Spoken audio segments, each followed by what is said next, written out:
Welcome back, folks. Kind of a different video. Putting myself out there today, out there for some criticism. We're going to be shooting some archery as a non-professional backyarder, 100%. So we're going to clear that up, but kind of putting myself out there for some criticism. You shoot archery on the YouTubes. It's very similar to building anything from wood, getting out a welder, soldering a wire, or the ultimate, pouring concrete, especially a dry pour. I don't know if it's that bad, but at any rate, I'm going to show you guys my 3D range here that I like to practice on. We got bow season coming up. I'm an avid bow hunter. We're middle of June right now, or close to it, and just like to try to hone my skills and stay fresh and just develop that muscle memory. And it's just a way that I typically will just check out from the day, from work, life, stuff like that. But here we are, bringing you along with it. Some of you guys are unfamiliar with archery, perhaps, that watch our channel, and like I say, by no means am I professional, semi-professional, or even have the word pro anywhere as near my word. So definitely just some straight up backyard stuff, self-taught for the most part. I would say, I've taken some advice from, people I run across in life, but didn't grow up shooting archery, didn't grow up with a dad that hunts, archery or, anything like that. Dabbled very little as a kid, had a bow that was way too big and draw lengths too long and everything is wrong. But didn't get started in this till quite a bit later in life. And it's been really, really, really fun. It's super enjoyable. It's incredibly frustrating and will make you go broke. I don't know if that's the goal of archery, but that's what I've discovered. That's archery in a nutshell. I'm going to show you, I've got a 3D course here that Vanessa and I like to shoot in the summertime. Usually after deer season, we'll have this set up on our property up through the woods. It's something a little different. But now that the does are all, hatching their fawns, I don't know if hatching's the right word, giving birth, we try to keep our property kind of more on the DL instead of, tromping through it all the time. Shooting archery. Anyways, let me show you the rundown here. I'll show you how we do it, the scoring system that we use, and then we'll shoot around and take it from there and see if you guys have any interest in this. I guess first thing first, I can just show you the setup that I'm going to be shooting. So I'm shooting, this bow is a couple years old. It's the Elite Era. It's Elite's full carbon bow right here in New York, represent. I'm shooting the Gas System X strings on it. Just a standard D-loop, BCY 24 D-loop material on that. Hamsky Peep. I do shoot a clarifier in it. Shooting a Hamsky Epsilon limb-driven rest, one of my favorite rests out there, always. And then I shoot the Excel Landslide. It's a dovetail mount, as you can see. And then I use the AccuStat 2 3-pin scope, and I have a 4-power X365 lens in there as well. The bars are, I think they're CBE bars, front and back, bow finger back mount. And that's pretty well it. That's about all there is to see there. The bow's set at 70 pounds. It is a pretty high let off right now at like 85%. And that's it. So that's my setup there as far as what we'll be shooting. I use a Stan Onyx release, non-clicker. Got it in a 3-finger configuration that I use for that. And then the arrows we're shooting on this bow currently are the RIP Extreme Velocities by Victory, the Elites, and using an AAE hybrid, or AAE Max 2.0, 3 fletch and a left helic, or a left offset, like 2-degree left offset. Use pin nocks with biter hunter nocks, and glue in, I think these are at 125 or 150 grains, I can't remember, I have to look in my book. And that's it. So let's go see the range, see how we're going to do this. Just a brief overview here. It's just a spot here in our side yard, and we have targets that range anywhere from like 18 yards or 15 yards maybe back to like just over 50. And there's 15 labeled targets total, and we're going to shoot 30 arrows because most targets you'll shoot at 2 times, and I'll show you how that works. Is I use these cones, And from this cone, well, I'll show you the cones. They go down there. In this cone, we're going to shoot target number 1 and number 16.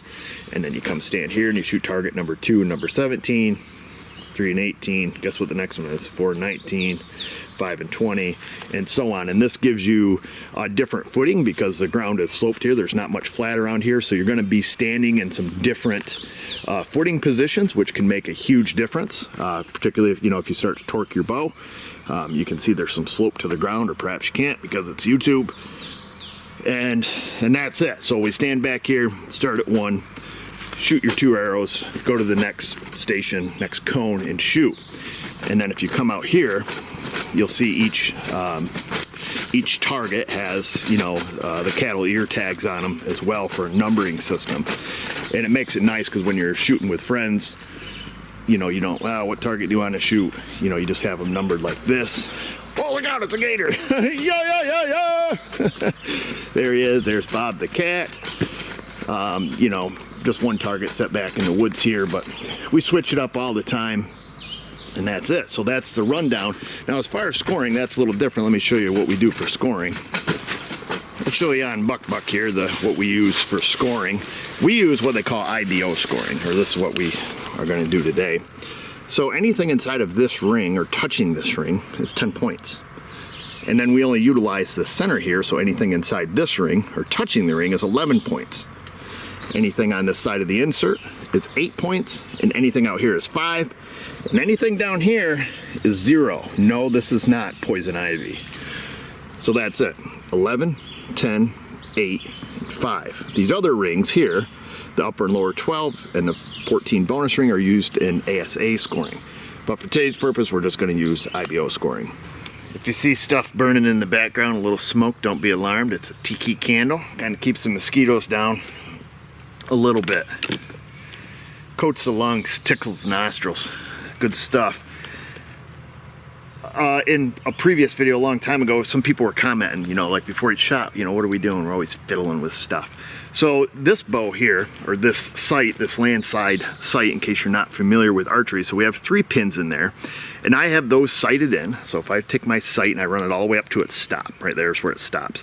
So this sight, goes up and down on the Delrin, I believe is the technical name for that.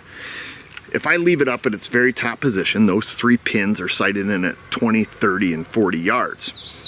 And then you can see here, I've got 2 pointers and I have a sight tape. So the 2 pointers, the first pointer represents my top pin, and the bottom pointer represents my bottom pin. And let's say we're shooting beyond 40 yards.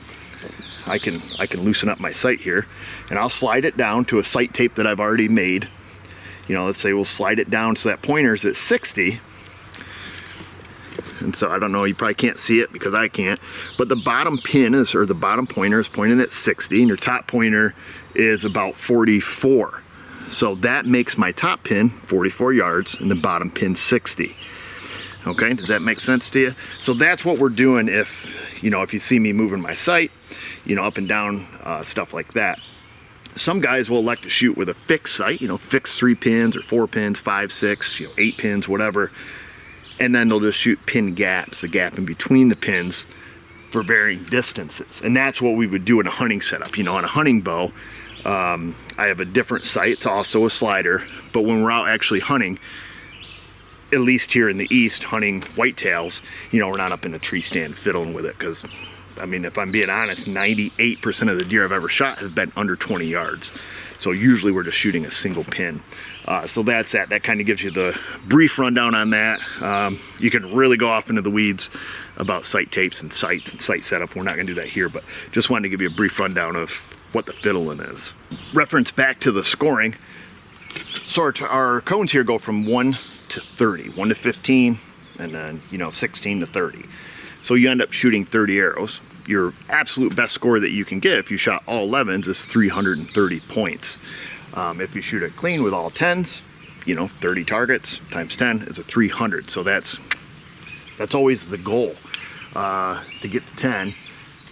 Goal's always to get the 11, but 10s are great. At least that's been my goal.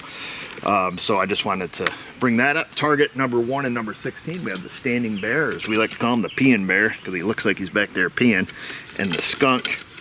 I'm gonna lube up a couple arrows. Just grab 2 rando arrows, and we're using the, this thing's pretty handy. I used to lube all our arrows manually. At the TAC event, I saw the AAE made the lube tube. Awesome device. So you just grab that. Oh yeah. Oh, there she goes, baby. And just lube up the tip, because that's all you need. And it makes your arrows way easier to pull out of the foam, because some targets are a real pisser to get your arrows back out of, and some aren't. So that's it. Here we go. Rock and roll. First 2 arrows. You got to do the arrow twirl. That's a pretty low-key twirl there. We're going to shoot cock fletch up. So your odd-colored fletch, often referred to as your cock fletch. Don't know why. It's fun. We get to say the word cock. That's about it. Target number 16 is the skunk. So I'm just going to use a rangefinder. We're going to shoot that one. He's at 25 yards. All right. So I'll just crack the sight loose. Move her down to 25. Now, if you can't see your sight tape, free tip Friday, take your rangefinder or take your binos, turn them upside down so you're looking through the diopter, I guess it would be, and then through the objective, and it magnifies it. It's like having a little magnifying glass. So if you're blind like me, you don't need to carry your Dollar Tree readers. You just stick it up here like this, and then you can look right through there, and we can see the fine line. We're right bang on to 25. Like I say, you can also do it with your binos. Take your binos through the objective, look down on them, boom, you're good to go. Learned that from watching YouTube. Seen a guy at a pro event do that, and I'm like, oh, that's handy, because I used to carry my glasses, and that's not real handy. Okay, 25, that's the skunk. I'm going to focus on the skunk with the camera, because if you guys see me punch this trigger like it owes me money, we'll go right off the rails with that. That shot felt pretty good. We'll look at the standing bear. Rangefinder bounces 42 to 43 yards. Looks like that's about where our bottom pin is right now. Double check that. We're at 43. Get your arrow, give it a flip, slide it in. The flip's not mandatory, but it helps.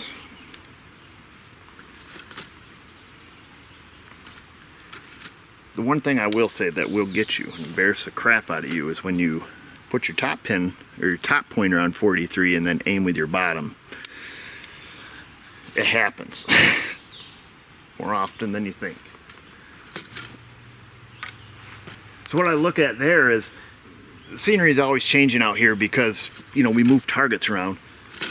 Some targets are difficult to see, particularly the black targets, to see where where the X-ring is. So you'll look through your binos, even though this thing's only at 42 or 44 yards or whatever it is, and you'll pick up some clues. Like this one here has a piece of some sort of foliage sticking out in front of it, but at the tip of that leaf, I know just to the right of that is my X, so that gives me a reference or an aiming point. And doesn't mean I'm going to hit where I'm aiming, but it at least gives me an aiming point.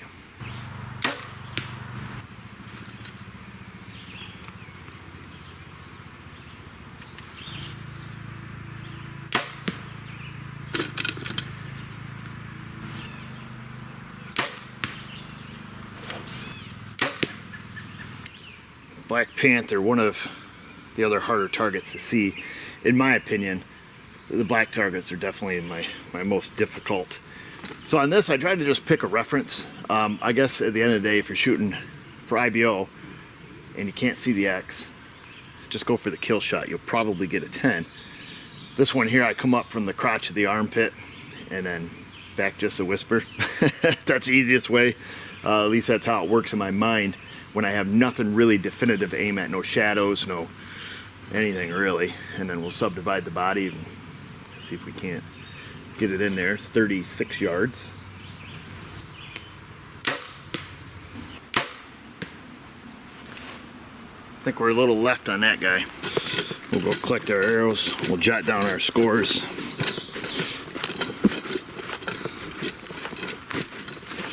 Alright, so this here's a line cutter, but we'll take them. So as long as it's touching the line, then you always go with the higher score. So that's the rules, man.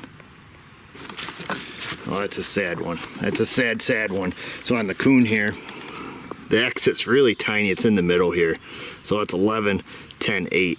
And sometimes Mrs. O and I will play that. This is the 11. But today we're doing, I know it's in there for real, so 11, 10, 8. So that's an 8. Another line cutter 11. Woo, barely caught a 10 on that one. Got a 10 on this guy. 10. Oh, you ding dong. I knew it hit this one high. There's an 8. And the ram, I think we hit left slightly, but maybe not. We catch an 11 on that one. All right, we caught. He's got a big 11, so we caught the 11 on this fella. Got the 11 on the skunk.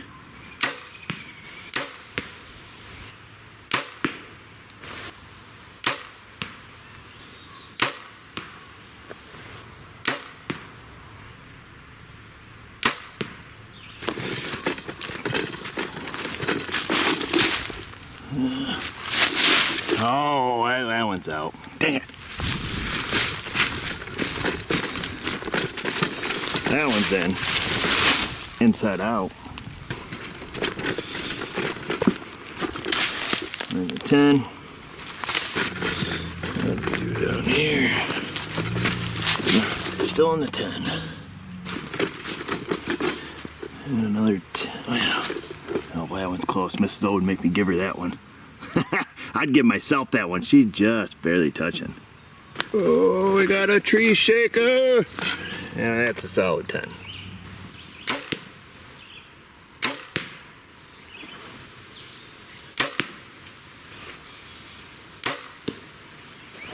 Being the master of excuses that I am, always have a quiver full of them.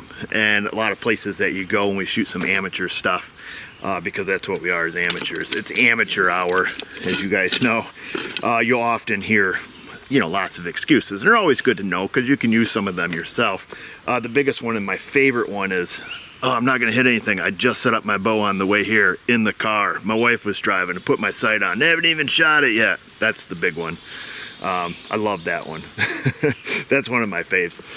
But the other one is too, is when you're shooting 3D, you know, guys are hitting low or hitting all over the place, is I only do, you know, kill shots, realistic stuff, because, you know, these X marks may not be in the kill zone. More often than not on Delta Mackenzies they are, you know, they're double center of the lungs and the vital, whatever. And I say that to say this is, you know, when we're shooting this, yeah, we're shooting it different than if we were deer hunting, but I don't think it makes for bad practice or bad habits, because we're still aiming for an individual single spot. And, you know, whether that spot's, you know, the upper 12, the lower 12, the 11, the bonus ring, something, you're aiming for a very particular area. And that also translates right into deer hunting. I don't think this is going to develop a muscle memory where, like, oh, I've got 11 ring this buck when he walks out and this is where it is, where generally we would, you know, aim lower. We would take that heart shot because, you know, whitetails in the east are extremely reactive, you know, even at 20 yards, or, you know, the bottom falls right out from underneath them. So, you know, go for the heart. That deer reacts. You're double lunging that thing all day long. But I just, you know, wanted to mention that is it's very, very similar, because we're just aiming for a very particular spot, and that's it. So that's no excuse, unless I miss it, then I am gonna lay them on. Back on the ram at 52 yards. I think this is the hardest shot on this setup, is the woodchuck. He's a 50-yarder.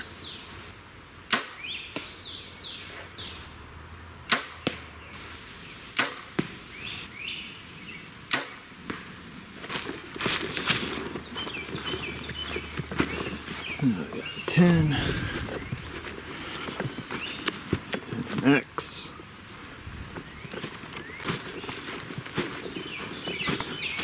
Let's see, another 10. Another 10. That's usually my favorite target. Usually I do good. Oh, that's a good one. Inside out on the black bear. Don't worry, the woodchuck will ruin our day. We catch it. No, we're more than upper 12, so that's a 10. 10s are good. Caught that one though. 10 and an X. Good. What old brownie do over here? Ooh, little dip low. That's because I mostly shoot for realistic stuff here, you know. That's a 10. 45 yards on this guy, inside out. Oh, Chuck, I hate you. Chuck gives us an 8. Dang it! 8 here. But again, like I say, you know, when I do this, guys, I'm not going there. This thing's quartering away. We're going for kill shot, so I'm gonna give myself an X on that one. I'm kidding. It's only an 8. But this would be a perfect time to utilize that excuse. There's always a good time to use that one, and that's right there. We only have 2 shots left. Let's go get her done. I lied. We've got 4 more to shoot. We've got the bedded buck again, and the pea and bear, and then we've got 15 and 30 left.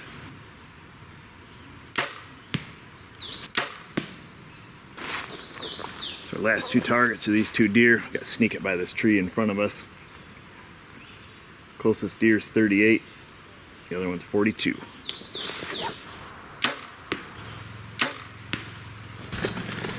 Grab our last 4 arrows here, see how we did. Add up our score, see if we broke 300. We have a 10. What else did we shoot? Oh, the pea and bear. I think we were a touch high on him. He was 44 yards, I think. Oh, come on, baby. Tell me you caught that line, old son. Oh, yeah. Woo! She close. Barely a 10. And then we have our 2 bucks. So far, 2 10s. We're gonna give ourselves an 11 on that one. And an obvious 10 back here, but that's because we usually just do real hunting shots, okay? So we got what, an 11 and 3 more 10s. Oh, so what do we have? We have 1, 2, 3, 4, 5, 6, 7, 8, 9, 10, 11, 12. That puts us at 312. And then we got 1, 2, 3, 4 of those. 2, 4, 6, 8. So we'll take away 8 from that. 8, 9, 10, 11, 12, 4, 304 is our total score. Let me add that, make sure I'm right, but that should be right. Yep, doing it a long way, 304. So anything over 300, I'm always happy with. If we could just get rid of those dang 8s, that would have been a fantastic score. So we didn't shoot it clean because we didn't shoot all 10s. It's pretty hard to whack a 10 on old Chuck back there. He always gets me. That's it, folks, the 304. That's where we ended up today. 306 yesterday, 12 X's today, 12 X's yesterday, or 12 11s. That's how we measure that. Out of 30 targets, so that's pretty decent. I'm pretty happy with that. The rest of them being 10s and, well, a couple of the 8s. But we'll take those as well. No 0s. That's good. And no 5s, so that's great as well. What I would say, I guess I'll be transparent here, semi-transparent, kind of opaque. We'll call it. We'll be opaque. Is measuring your abilities or measuring your success at archery on a realistic measuring device, realistic scale. It's easy to get on the YouTubes and go watch people and watch pros shoot and really get down on yourself. Why am I not that good? Why can't I be that good? I want to be that good. You get really frustrated, like, man, you know, I'm just, you know, pick up a bow, I go out and shoot, I'm just, oh, I kind of suck. You got to shoot more to suck less.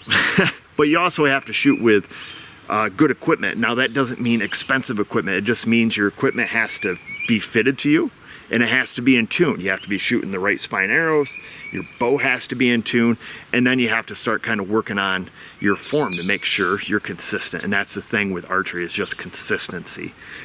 You know, these, it doesn't matter what brand it is, these are just a mechanical device. You know, you stick this thing in a hooter shooter, which is you know, a mechanical shooting device. You put this in, that device is super consistent. If this bow's in tune and you're shooting the right arrows and right spine and everything's right, this thing's just gonna shoot through the same hole all day long, over and over and over again. So that leaves the variable of inaccuracy to us. And that's something you always have to, you know, work on and develop, and it's something I work on and develop. But measuring yourself against an unrealistic scale is unrealistic. And it can be depressing, and it can get you down and make you not want to shoot, and just, you know, piss on it, and, you know, just, you know, you go do something else. But stick with it. when I very first started shooting archery, I mean, I didn't shoot, honestly, I didn't shoot past 20 yards. I would set up my target at 20 yards, and I said, you know, I'm not going to shoot past 20 yards because I'm never going to shoot a deer past 20 yards. That was my goal. And it's because I didn't want to do a disservice to the animal, and I only wanted to shoot where I knew I could hit. And beyond 20 yards, it was anybody's game where that arrow was going. You know, when I first started, you know, in that 20 yards, you know, I'm shooting like a 6-inch circle, pie plate size, and I was happy with it because that was the best I could do at that time, until I started learning some stuff. You know, learning, you know, how does my hand grip influence, you know, what happens down range. You know, how does, you know, whapping that trigger like it owes you money, how does that change it? You know, why am I inaccurate? Well, you know, I'm shooting 3 different arrows. You know, so there's things that you learn as you go. A lot of great info on YouTube, a lot of fantastic shooters, you know, influencers, whatever you want to call them, and a lot of great stuff to learn. But when you're doing that, like I say, you know, make sure you're checking yourself something realistic. And like for example, one thing realistic that I'm working on is, even though we'd never shoot a live animal at 100 yards, I like to shoot out to 100 yards. And what do you expect to you know, what do you expect for a group size? Yeah, we want to be smacking arrows down there at 100 yards. That would be great. But I use it's just kind of a saying, you know, the minute of angle, the archery minute of angle. So it's not a real minute of angle, but at 10 yards, you know, shoot a 1-inch group. At 20 yards, a 2-inch group. At 30 yards, a 3-inch group. 40, you know, 4-inch group, so on. So my realistic goal for myself is, when I'm shooting at 100 yards, I would like to keep all my arrows in a 10-inch circle. So that's my realistic goal, and that's what I'm working for. Even though it has nothing to do with hunting, that's just the goal I'd like to work for. And that's it. And you know, you can get into the archery stuff, and you're going to be most successful if you have good equipment. And by good equipment, I don't mean expensive equipment. You don't need to go out and spend, you know, $3,000 on a setup and have the, you know, the absolute best of the best to get started in this. You can go out, you can buy, you know, used bow, you know, setup. You don't have to spend, you know, $800 on a sight or a scope or anything like that. But what I mean by a good setup is a setup that fits you. The draw length is correct, the poundage is correct, you know, your peep height is correct, the bow's in tune, you know, your cam timing's good. You know, several factors there. Your rest is set up correctly, you're shooting the correct spine arrows for your weight, the correct length arrows. And that's going to set you on the path to success, because if you're shooting a bow that's way out of tune, you're only going to shoot as good as that piece of equipment that you're holding. And that's pretty critical. But once that bow's in tune, it's all up to you, man. And to do that, lots of videos on YouTube. Again, there's lots of good stuff, there's lots of garbage stuff. Find a good archery shop, find a good pro shop, and, you know, have them, you know, help you set up your bow, or set up the bow for you, or at least get you started on that journey where you can have some knowledge to start researching. And that's exactly how I started. I didn't start out with a bow press, didn't start out with nice, you know, nicer bows. Just started out, my very first bow was used. Bought it at a bow shop, and that was it. Got me started on my journey, and it's been frustrating and expensive ever since. But it doesn't have to be. Frustrating, yeah, but it's fun. It's a good frustration. It's a great way to check out from reality, and you get your bullets back. Unless you miss, then you don't. But that's the great part about it. Forget that. You guys have a great time in that comment section. We'll see you on the next one.